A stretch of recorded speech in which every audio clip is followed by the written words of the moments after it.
नमस्कार. काल आपण नाशिक जिल्ह्याच्या महानगरपालिकेचा एक राजकीय विश्लेषण पाहिलं. त्याच्या अगोदर आपण मुंबईतल्या भागातलं काही एक राजकीय विश्लेषण पाहिलं.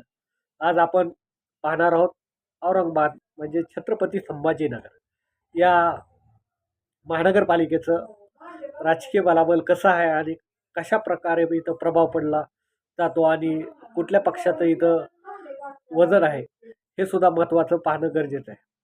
आता पाहूया आपण ज तिथली एक स्थानिक पार्श्वभूमी आणि स्थानिकचं राजकारण कशा पद्धतीनं आहे हे सुरुवातीला आपण पाहूया. छत्रपती संभाजीनगर म्हटलं की मोठ्या प्रमाणात शिवसेना हे नाव आवर्जून घेतलं जातं आणि मराठवाड्यामध्ये जर कुठून शिरकाव झाला असेल शिवसेनेचा तो छत्रपती संभाजीनगर आणि तिथून मोठ्या प्रमाणात पक्ष मराठवाड्यामध्ये विस्तारला आणि पसरला. छत्रपती संभाजीनगर महानगरपालिकेमध्ये सतत भगवा डोलाने फडकविला तो शिवसैनिकांनी आणि कष्टाने हे. तिथली स्थानिक परिस्थिती जशी राजकीय पाहिली तशीच औद्योगिक सुद्धा मोठ्या प्रमाणात प्रगती झाली. आशिया खंडात सर्वात भरभराटीनं वाढणारं शहर म्हणून या छत्रपती संभाजीनगरकडे पाहिलं जातं.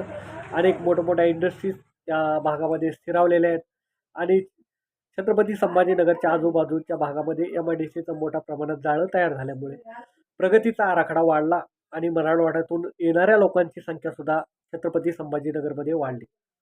छत्रपती संभाजीनगरमध्ये मोठ्या प्रमाणात जर पूर्वाश्रमीचा भाग जर सोडला तर अनेक सिडकोच्या भागामध्ये मोठ्या प्रमाणात विस्तार झाला. विस्तारवाढीमध्ये लोकसंख्या वाढली आणि महानगरपालिकेच्या उत्पन्नाचं स्रोतसुद्धा वाढलेला आहे.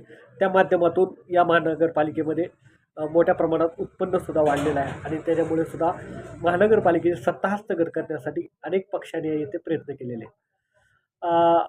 तसं पाहिलं तर आपण महानगरपालिकेमध्ये सत्ता जरी शिवसेनेची असेल तर मित्रपक्ष भाजपसुद्धा मोठ्या प्रमाणे युतीमध्ये आतापर्यंत सहभागी होता. परंतु मागील 2-3 वर्षामध्ये राजकारणाचं मोठ्या प्रमाणात उलटाफेरच झाली आणि त्याचे परिणामसुद्धा आता येणाऱ्या राजकारणामध्ये झालेले आहेत. आता आपण पाहिलं शिवसेनेचे प्रसार प्रचार आणि त्या माध्यमातून होणारं राजकारण या माध्यमातून आपण या गोष्टी पाहिल्या. परंतु इथं MIMचा सुद्धा शिरकाव मोठ्या प्रमाणात झालेला आहे आणि मोठ्या प्रमाणात मागील लोकसभेला पाहिलं असेल, विधानसभेला पाहिलं असेल. विधानसभेला 2 आमदार, लोकसभेला खासदार होते इम्तियाज जलील आणि मताचा मोठ्या प्रमाणात हे असल्यामुळे MIMचा सुद्धा प्रभाव मोठ्या प्रमाणात आहे. त्याचा सुद्धा मोठ्या प्रमाणात त्या महानगरपालिकेमध्ये प्रभाव आहे. त्यातसुद्धा परिणाम या महानगरपालिकेला होणार आहे. आता इथं पाहू शिवसेनेचे 2 तुकडे झाल्यापासून शिवसेनेचे नेतेसुद्धा विभागलेले आहे. महानगरपालिका म्हटलं तर पहिलं चंद्रकांत खैरे, किशनचंद तनवानी, प्रदीप जयस्वाल, विकास जैन या मातबर नेत्यांचं इथं प्रभुत्व होतं आणि त्यांच्या माध्यमातून नंदकुमार घोडिले असेल नगराध्यक्ष राहिले होते. त्यांची पत्नी अनिता घोडिले असेल ह्यासुद्धा नगरसेवक होत्या आणि अनेक राजू वैद्य असतील, राजू शिंदे असतील, पुन्हा वैद्य असतील, अनेक नेत्यांची फळी निर्माण या महानगरपालिकेतून झाली आणि अनेक नेते तयार झाले. तर यामध्ये पक्ष फुटल्यानंतर अनेक नेत्यांनी पक्ष बदलसुद्धा केलेला आहे आणि इथं मोठ्या प्रमाणात BJPने सुद्धा आपला शिरकाव केलेला असेल. 2 आमदार आहेत, कराड असतील, त्यानंतर तिथले स्थानिकचे आमदार असतील, अतुल सावे असतील, यांच्या माध्यमातून सुद्धा पक्ष वाढवण्यासाठी प्रयत्न केला. आता केचे आहेत, केचेने सुद्धा आपल्या मुलासाठी महानगरपालिकेमध्ये उमेदवारी मागितली. अनेक मातबर नेत्यांनी आपल्या मुलांचं उमेदवारी मागितली आणि पुढं चालून राजकारण कशा पद्धतीने होईल याच्यासाठी प्रयत्न केला. आता पाहूया जे की मूळ शिवसैनिक आहेत, निष्ठावंत शिवसैनिक यांना उमेदवारी किती दिली जाते आणि राजकीय पुढाऱ्यांच्या मुलाला किंवा पत्नीला कशाप्रमाणे उमेदवार देते याच्यावर बंडखोरीवर पूर्णपणे प्रभुत्व आहे. तसं पाहिलं तर पालकमंत्री असणारे संजय शिरसाट ही सुद्धा उमेदवारी देताना कुणाला देतात याच्यावर सुद्धा भरपूर काही अवलंबून आहे आणि तिथंसुद्धा मोठ्या प्रमाणात फायदा तोटा होणार आहे. कारण की उमेदवार आपणच पाहिलं असेल राजेंद्र जंजाळ असतील, हे थोडेसे नाराज आहेत उमेदवारी देताना. तेही जिल्हा प्रमुख आहेत अशा निष्ठावंत नेत्यांना सुद्धा शिवसेनेतून उमेदवारी घेताना जर अडीअडचण येत असेल तर ते खाली कार्यकर्त्यांना कशा प्रकारे न्याय देतात याच्यावर सुद्धा अवलंबून आहे. तिथं पाहिलं तर अंबादास दानवे आणि चंद्रकांत खैरे कशा प्रकारे जुळवून घेतात आणि उमेदवारी कशा पद्धतीने देतात. इथंही मनसेचा प्रभाव नाही म्हटलं तर बऱ्यापैकी आहे. अनेक भागामध्ये अनेक मराठी बहुल भाग आहेत. त्या भागामध्ये मनसेचा मोठ्या प्रमाणात प्रभुत्व आहे आणि त्या मनसे आणि शिवसेनेची युती झाल्यामुळे सुद्धा इथं कशा पद्धतीने मतदान रूपी मतदान जातात आणि कशा पद्धतीने सीट लागतात. आता जर पाहिलं तर आपण काही मुस्लिम बहुल मतदार आहेत आणि काही इतर. इथं बंजारा समाजाचं सुद्धा मोठ्या प्रमाणात प्रभुत्व आहे.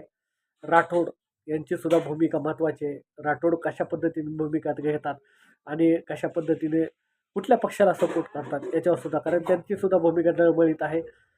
ते ऐन टायमाला कशा पद्धतीने देतात याच्यावर सुद्धा मोठ्या प्रमाणात अ, अवलंबून आहे. आणि इथलं राजकीय जर आपण पाहिलं तर अनेक जाती धर्म एकत्रित असून तिथं हिंदू कार्ड पुन्हा एकदा खेळलं जाणार आहे आणि त्या हिंदू कार्डचा वापर कशा पद्धतीने होतात आणि प्रचार यंत्रणेमध्ये उद्धव ठाकरे आणि राज ठाकरे कशा प्रकारे प्रभाव टाकतात याच्यावर सुद्धा इथल्या निकालाचे अवलंबून आहे.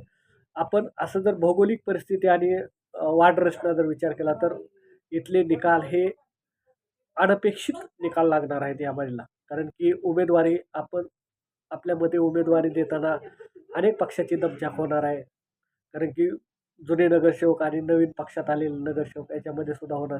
पुन्हा पक्ष बदललेले आणि निष्ठावंत आणि नवीन आलेले हे चक्र चालूच राहणार आहे आणि याच्यामध्ये शेवटच्या क्षणाला ई-व्ही फॉर्म कुणाला देतो याच्यावर सुद्धा बरे काही अवलंबून आहे.